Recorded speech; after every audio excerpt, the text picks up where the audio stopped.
সেদিন আমরা গিয়েছিলাম পাটুয়া টেক বিচে। আসসালামু আলাইকুম, কেমন আছেন সবাই? আশা রাখি মহান আল্লাহর রহমতে আপনারা সবাই ভালো আছেন। আলহামদুলিল্লাহ আমিও ভালো আছি। সেদিন আমরা গিয়েছিলাম পাটুয়া টেক বিচে।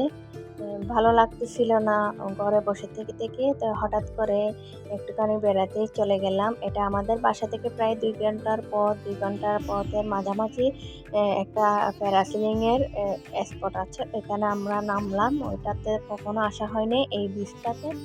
এই বিচে সচরাচর মানুষ তেমন আসে না, কিন্তু আজ অনেকগুলো মানুষ এসেছিল, অনেক ভিড় ছিল। এটা একটা কাঠের ব্রিজ, ব্রিজ দিয়ে যাওয়ার পথে অনেকগুলো মানুষ। তো বীজটা একটু নিরিবিলি টাইপের, দুই পাশে ঝাউবন, একদম ঘন করে ঝাউ গাছগুলো লাগানো, দেখে ভীষণ ভালো লাগতেছিল দেখতে। আবার একটুখানি ভয়ঙ্কর টাইপও লাগছিল, যদি এখানে মানুষ না থাকতো অনেক ভয় লাগতো। এমন নিরিবিলি এবং অনেক শুনশান একটা পরিবেশ। এখানে অনেক দূর হেঁটে যেতে হয় এই বীজটা দেখতে মেন রোড থেকে। এখানে একটা রেস্টের জন্য ছাউনি দিয়ে একটা ঘর টাইপের বসার জন্য বানিয়ে দিয়েছে, এখানে বসা যায়।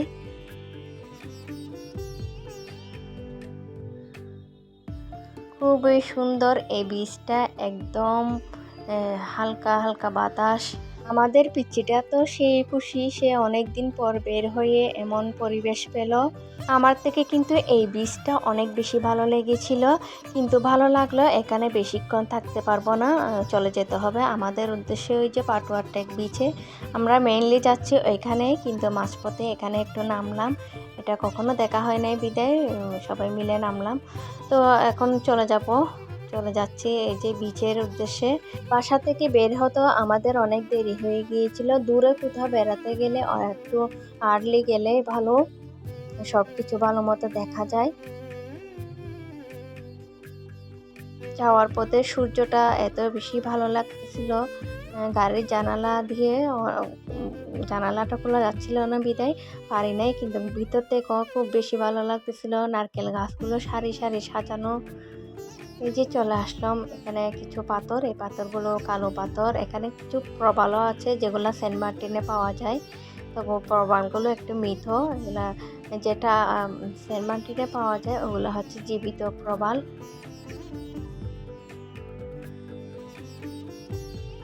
এগুলো পাথরের মতো দেখতে হলেও প্রবালগুলো, কিন্তু এগুলো পাথর না। তো এখানে মিক্স আছে যে কালো পাথরগুলো।